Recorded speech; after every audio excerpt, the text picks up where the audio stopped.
That's the entire point of all of this. If they can't get their act together, they need to be accountable to the American people. Don't feel like you need to be acquired or drafted by one of these sides if you're not feeling it just based on what you've seen before.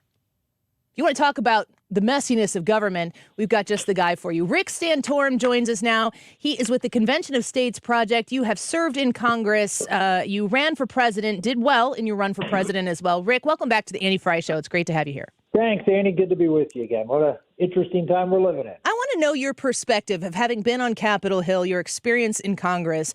What do you see here with the Republicans? Is it embarrassing or is this part of the process? Yes. I okay. think, I think it's certainly going to be used to embarrass Republicans, and the fact that the embarrassing part is that it had to get to this point where they couldn't come up with an agreed upon solution to move forward, and that's embarrassing. It is also part of the process, and I think there's justifiable, as we've talked about, anger among conservatives that Washington is becoming increasingly more powerful and spending money that they don't have and in record numbers, and that Republicans are complicit in a lot of what's going on. So there's ample reason for this fight. And it's primarily from what I see from most of the members who are objecting to Kevin McCarthy. Most of it is, we want to put in rules that make it harder for these bad things to happen. Now, rules only go so far, but they're an important process is important, and I think some of these members recognize this, and they're trying to get some changes. But unfortunately, I think there's also some members who are just have some personal vendetta against Kevin McCarthy for one reason or another, and they're sort of mixed into this soup, and it's becoming it's sort of a mixed message, and that's where I think it's a little bit of a clown show. If it was more principled on just what Chip Roy seems to be focused on, that's one thing, but then you have other characters who are like Matt Gaetz and others who are who make it more personal than about the way that the House operates. Yeah, I think from at least where I sit, I'm watching this. I understand the different factions of the Republican Party. The Democrats have different factions of their party as well. The question is, how do you bring them together to get things done for the American people you represent? It makes sense to me that with such a slim majority, that this is a very complicated endeavor for this makeup of the Republican Party to get together and have a consensus. Donald Trump, of all people, weighing in the last 24 hours saying, vote for Kevin McCarthy. What do you think is really behind these 20 people? Is it, you mentioned vendettas or whatever, like, is anything going to happen to make enough of those individuals come over to Kevin McCarthy, or is there going to have to be a plan B? Yeah, we don't know that yet. And at this point, you do have Donald Trump weighing in, and for all the media talking about how everybody does whatever Donald Trump says, well, this is one example where obviously that's not the case. And I don't think it was ever the case as much as the media portrayed it, but it just shows you that while Trump is an influential figure, no president or leader of the party is a dominant force that gets members to do what they don't want to do. And so here, as I said, I think there is a group and they signed a letter and they've been very clear. I think 9 of them signed a letter, and there's a few more that want to see some rules changes. I know McCarthy conceded a bunch of those rules changes. Sounds like they want a few more. That is a group that can be negotiated with, it looks like at this point.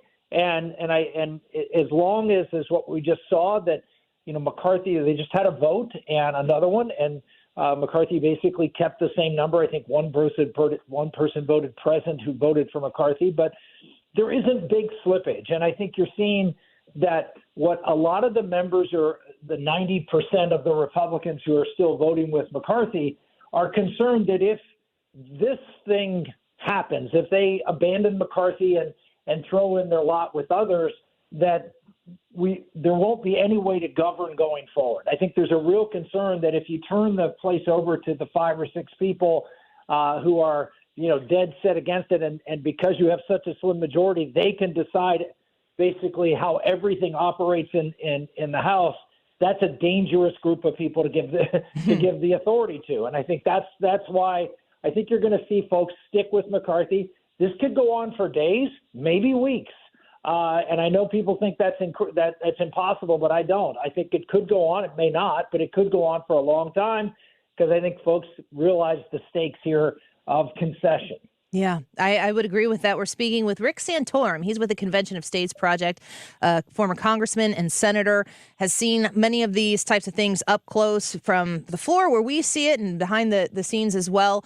Your efforts and your conversations that you've had with us about the Convention of States is always about the brokenness of the government that we have right now and how we are. Good example. This to me, that's why I said we got to get Rick Santorum back on the show. Tell me about the Convention of States Project and put it in the context of what we're watching right now. This is why this matters. Is the reality is that Washington is much more important to the national political scene than it should be. Now, I know that sounds ridiculous that Washington is our national government and they should be the most preeminent government, but that's not how our founders envisioned it. That they didn't expect Washington to be the be-all and end-all of everything that happens in this country. And the fact is, over the past 50, 60 years, we've seen this consolidation of power, this excess spending. Remember, just 50 years ago, I mean, we had very, very small deficits, what we would consider now really minor, inconsequential deficits, 50, 60 years ago. Now we have deficits that if any other country that was not the country that had the reserve currency would threaten the stability of our financial systems. And yet we get away with it because we're the biggest power in the world. But it is not how our country functions best. It functions best when Washington is not strong, dictating how everything operates in the states and in your family's lives. It's when people in Alabama who have a certain ethic and culture and how they want to live their lives that way. And people in California can live their lives differently. And that's okay. As long as we have certain common principles that bind us together, which we do, then allow federalism to work. It's worked for over 200 years in this country, but it's being eroded. And what Convention of States is all about is stripping some of that power out of the federal government to mandate things and to conform everybody to how folks in New York and California and a handful of other states want to drive that conformity, that progressive conformity on the rest of the country, strip the power for them to do that and return it to the people and to the states. And that's more important now than ever. Well, I'd be remiss, Rick Santorum, if I didn't ask you, what's the process? Because Convention of States is something that maybe some people have heard of. Some people are well versed in it, but I think the majority of people listening right now are probably hearing you say what you're saying. They like the direction that what you're talking about is going in. But in practicality, how does a Convention of States take place?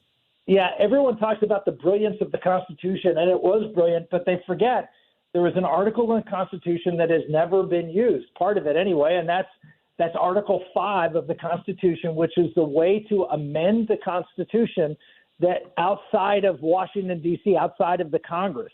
There were two ways to offer amendments to the Constitution. One is for Congress to propose, but the second, which has never been used, and the founders, there was very few things that were a consensus at the Constitutional Convention in Philadelphia in 1787. But the one thing that got unanimous support from all of the states, and again, almost no amendment, no proposal got unanimous support, this one did, was to give the legislatures the power to propose amendments to the Constitution to limit the power of the federal government. And that's what this Convention of the States is all about.